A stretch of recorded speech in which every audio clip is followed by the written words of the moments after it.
Bem-vindos! Neste audiolivro, apresentamos a obra completa, O Homem é Aquilo que Pensa, de James Allen. Um clássico essencial sobre como os seus pensamentos criam a sua realidade. Antes de começar, ajude este conhecimento a chegar a mais pessoas. Deixe seu gostar, inscreva-se no canal e ative o sininho para não perder os próximos audiolivros. Agora, relaxe e aproveite a jornada. Uma boa audição. O homem é aquilo que pensa. Por James Allen. Prefácio. Este pequeno volume, resultado da meditação e da experiência, não tem a intenção de ser um tratado exaustivo sobre o tão explorado tema do poder do pensamento. É mais sugestivo do que explicativo, e seu objetivo é estimular homens e mulheres à descoberta e à percepção da verdade de que eles são os próprios construtores de si mesmos.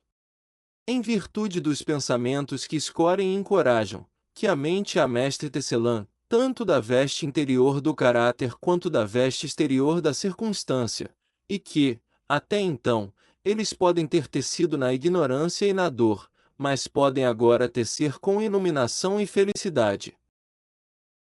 Capítulo 1. Pensamento e caráter. O aforismo "como um homem pensa em seu coração", assim ele não abrange apenas todo o ser de um homem, mas é tão abrangente que alcança todas as condições e circunstâncias de sua vida. Um homem é, literalmente, aquilo que ele pensa, sendo seu caráter a soma completa de todos os seus pensamentos. Assim como a planta brota da semente não poderia existir sem ela, todo ato de um homem brota das sementes ocultas do pensamento e não poderia ter aparecido sem elas. Isso se aplica igualmente àqueles atos chamados espontâneos e não premeditados, como aqueles que são deliberadamente executados. O ato é a flor do pensamento, e a alegria e o sofrimento são seus frutos. Assim, um homem colhe os frutos doces e amargos de sua própria lavoura. O pensamento nos levou até aqui. Fomos moldados e construídos por aquilo que pensamos. Se a mente de um homem tem pensamentos maus, a dor o seguirá, como a roda segue o boi. Se ele persevera em pensamentos puros, a alegria o seguirá como sua própria sombra, com certeza. Um homem não é senão o resultado de seus pensamentos.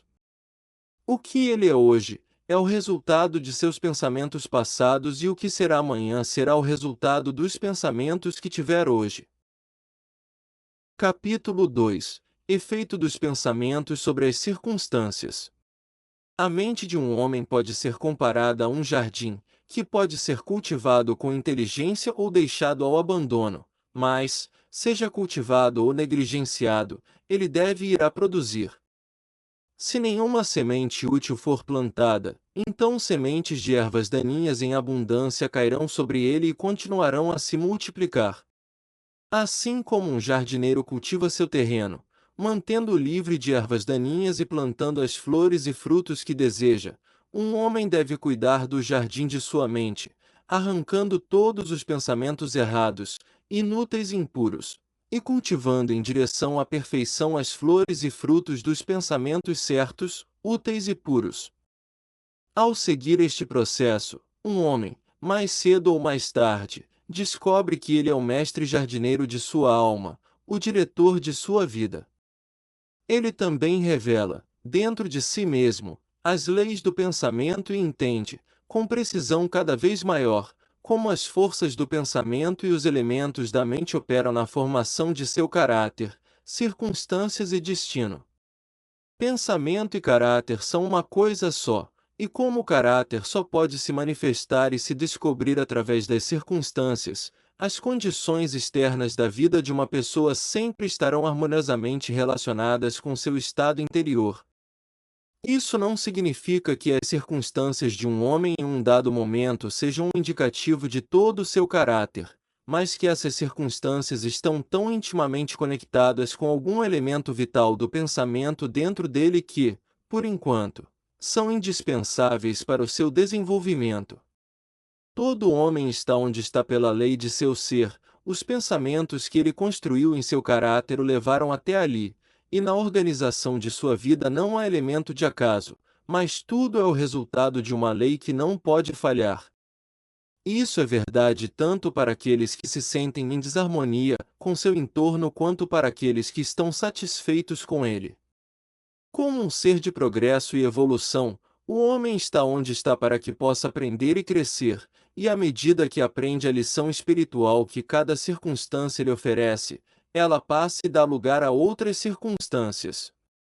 O homem é açoitado pelas circunstâncias enquanto se julgar uma criatura de condições externas, mas quando ele percebe que é uma força criadora e que pode comandar o solo e as sementes ocultas de seu ser, das quais as circunstâncias brotam, ele se torna o mestre legítimo de si mesmo. Que as circunstâncias nascem do pensamento, todo homem que praticou o autocontrole e a autopurificação por algum tempo sabe, pois ele terá notado que a alteração em suas circunstâncias tem estado em exata proporção com a alteração de sua condição mental. Tão verdadeiro é isso que, quando um homem se aplica sinceramente a remediar os defeitos de seu caráter, e faz progressos rápidos e marcantes, ele passa rapidamente por uma sucessão de vicissitudes. A alma atrai aquilo que ela secretamente abriga, aquilo que ama e também aquilo que teme. Ela atinge as alturas de suas aspirações mais queridas, ela cai ao nível de seus desejos impuros, e as circunstâncias são os meios pelos quais a alma recebe o que é seu. Capítulo 3 – Efeito do pensamento sobre a saúde e o corpo. O corpo é o servo da mente. Ele obedece às operações da mente, quer sejam deliberadamente escolhidas ou expressas automaticamente. Ao comando de pensamentos ilegítimos, o corpo afunda rapidamente na doença e na decadência. Ao comando de pensamentos alegres e belos, ele se veste de juventude e beleza. Doença e saúde, como as circunstâncias, têm suas raízes no pensamento. Pensamentos doentios se expressarão através de um corpo doentio. Sabe-se que pensamentos de medo podem matar um homem tão rapidamente quanto uma bala, e eles estão continuamente matando milhares de pessoas, embora de forma menos rápida. As pessoas que vivem com medo da doença são as que a contraem. A ansiedade rapidamente desmoraliza todo o corpo e o deixa aberto à entrada da doença, enquanto pensamentos impuros, mesmo que não sejam fisicamente indulgentes, em breve destruirão o sistema nervoso. Pensamentos fortes, puros e felizes constroem o corpo em vigor e graça. O corpo é um instrumento delicado e plástico, que responde prontamente aos pensamentos pelos quais é impressionado, e os hábitos de pensamento produzirão seus próprios efeitos, bons ou maus, sobre ele. Os homens continuarão a ter sangue impuro e envenenado enquanto propagarem pensamentos impuros. De um coração limpo vem uma vida limpa e um corpo limpo. De uma mente maculada procedem uma vida maculada e um corpo corrupto. O pensamento é a fonte da ação, da vida e da manifestação. Torne a fonte pura, e tudo será puro. Mudar a dieta não ajudará um homem que não muda seus pensamentos. Quando um homem torna seus pensamentos puros, ele não mais deseja alimentos impuros. Pensamentos limpos geram hábitos limpos. O assim chamado santo que não lava seu corpo não é um santo. Aquele que fortaleceu e purificou seus pensamentos não precisa considerar os micróbios malignos. Se você quer aperfeiçoar seu corpo, guarde sua mente. Se quer renovar seu corpo, embeleze sua mente. Pensamentos de malícia, inveja, desapontamento e desânimo roubam do corpo sua saúde e graça. Um rosto amargo não vem por acaso, é feito por pensamentos amargos. As rugas que marcam são traçadas pela tolice, paixão e orgulho. Para se livrar dos males físicos, não há médico melhor que o pensamento alegre. Para afastar as sombras da dor e da tristeza, não há consolador maior que a boa vontade. Capítulo 4 – pensamento e objetivo. Até que o pensamento esteja ligado a um objetivo, não há realização inteligente.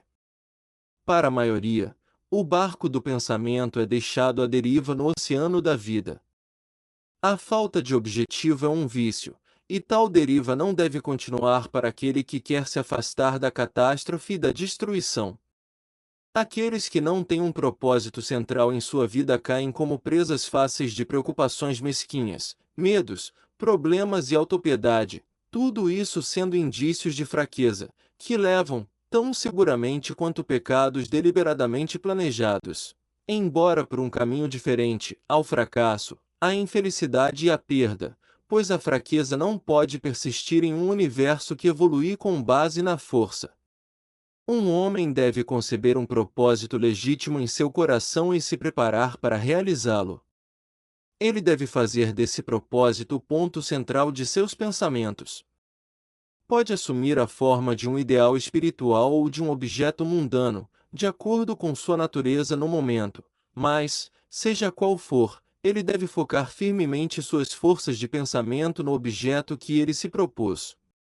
Ele deve fazer deste propósito seu dever supremo e se dedicar à sua realização, não permitindo que seus pensamentos se desviem para fantasias, anseios e imaginações efêmeras. Este é o caminho real para o autocontrole e a verdadeira concentração do pensamento. Mesmo que ele falhe repetidamente em cumprir seu propósito, como necessariamente deve acontecer até que a fraqueza seja superada, a força de caráter adquirida será a medida de seu verdadeiro sucesso, e isso formará um novo ponto de partida para poder e triunfo futuros. Aqueles que não estão preparados para a concepção de um grande propósito devem fixar seus pensamentos no desempenho impecável de seu dever, não importa quão insignificante sua tarefa possa parecer. Somente desta forma os pensamentos podem ser reunidos e focados, e a resolução e a energia desenvolvidas. Uma vez que isso seja feito, não há nada que não possa ser realizado.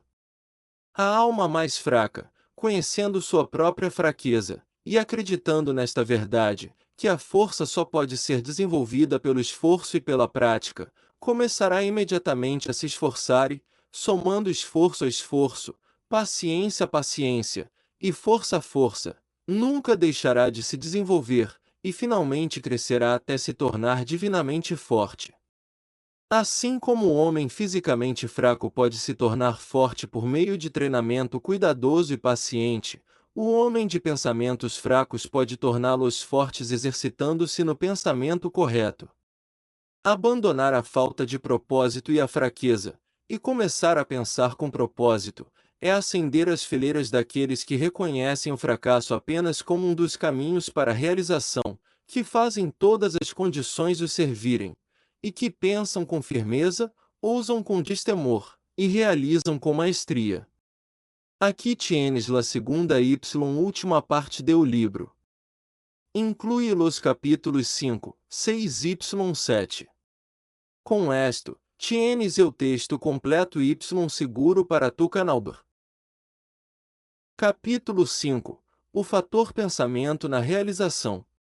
Tudo que um homem realiza e tudo que ele falha em realizar é o resultado direto de seus próprios pensamentos. Em um universo justamente ordenado, onde a perda de equilíbrio significaria a destruição total, a responsabilidade individual deve ser absoluta. A fraqueza e a força, a pureza e a impureza de um homem são suas, e não de outro homem. Elas são forjadas por ele mesmo, e não por outro, e só podem ser alteradas por ele mesmo, nunca por outro. Sua condição também é sua, e não de outro homem. Seu sofrimento e sua felicidade evoluem de dentro. Como ele pensa, assim ele é. Como ele continua a pensar, assim ele permanece. Um homem forte não pode ajudar um mais fraco, a menos que o mais fraco esteja disposto a ser ajudado, e mesmo assim o fraco deve se tornar forte por si mesmo. Ele deve, por seus próprios esforços, desenvolver a força que admira em outro. Ninguém, a não ser ele mesmo, pode alterar sua condição. A verdade é que opressor e escravo são cooperadores na ignorância, parecendo afligir um ao outro, estão, na realidade, afligindo a si mesmos. Um conhecimento perfeito percebe a ação da lei na fraqueza do oprimido e no poder mal aplicado do opressor. Um amor perfeito, vendo o sofrimento que ambas as condições acarretam, não condena nenhum dos dois. Uma compaixão perfeita abraça tanto o opressor quanto o oprimido. Aquele que venceu a fraqueza e afastou todos os pensamentos egoístas, não pertence nem ao opressor nem ao oprimido. Ele é livre. Um homem só pode se erguer, conquistar e alcançar elevando seus pensamentos. Ele só pode permanecer fraco, abjeto e miserável se recusar a elevar seus pensamentos. Antes que um homem possa realizar qualquer coisa, mesmo em coisas mundanas, ele deve elevar seus pensamentos acima da subserviência animal. Para ter sucesso, ele não precisa renunciar a todo egoísmo, mas pelo menos uma parte dele deve ser sacrificada. Não pode haver progresso, nem realização, sem sacrifício, e o sucesso mundano de um homem estará na medida em que ele sacrifica seus pensamentos animais confusos e fixa sua mente no desenvolvimento de seus planos e no fortalecimento de sua resolução e autoconfiança. E quanto mais alto ele elevar seus pensamentos, mais viril, reto e justo ele se tornará, e maior será o seu sucesso, mais abençoadas e duradouras serão suas realizações. Realizações intelectuais são o resultado do pensamento consagrado à busca do conhecimento, ou da beleza e da verdade na vida e na natureza. Realizações espirituais são o fruto de pensamentos sagrados. Aquele que vive constantemente na concepção de pensamentos nobres e elevados, que habita em tudo que é puro e altruísta, se tornará, tão certamente quanto o sol atinge seu zênite e a lua sua plenitude, sábio e nobre de caráter, e se elevará a uma posição de influência e bem-aventurança. A realização, de qualquer tipo, é a coroa do esforço, o diadema do pensamento. Com a ajuda do autocontrole, da resolução, da pureza, da retidão e do pensamento bem direcionado, um homem ascende.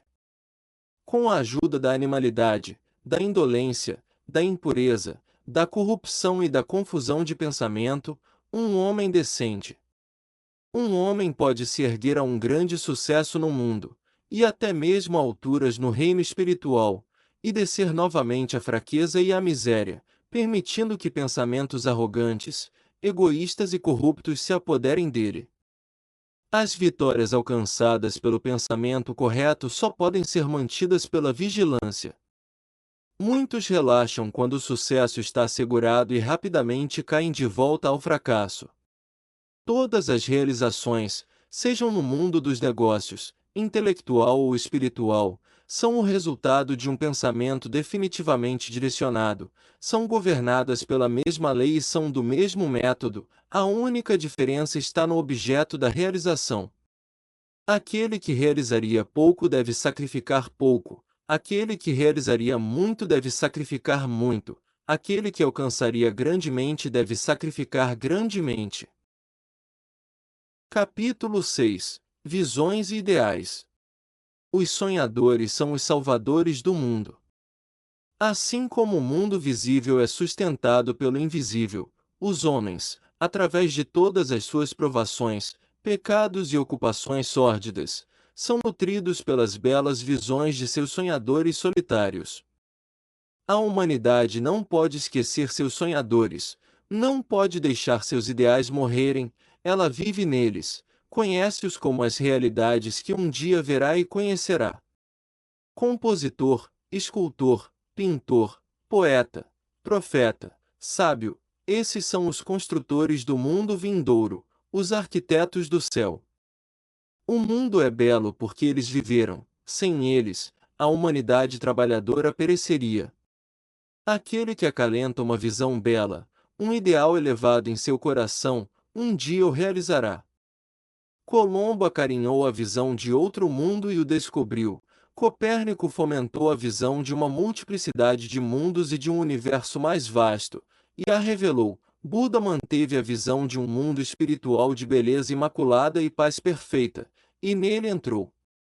Acalente suas visões, acalente seus ideais, acalente a música que mexe em seu coração, a beleza que se forma em sua mente, a formosura que veste seus pensamentos mais puros, pois delas crescerão todas as condições deleitáveis, todo o ambiente celestial.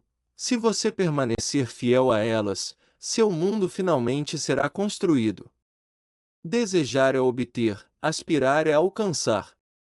Os mais baixos desejos do homem receberão a medida completa de gratificação, e suas aspirações mais puras morrerão por falta de sustento? Tal não é a lei, tal condição de coisas nunca se obterá. Peça e receberá. Sonhe sonhos elevados, e como você sonha, assim você se tornará.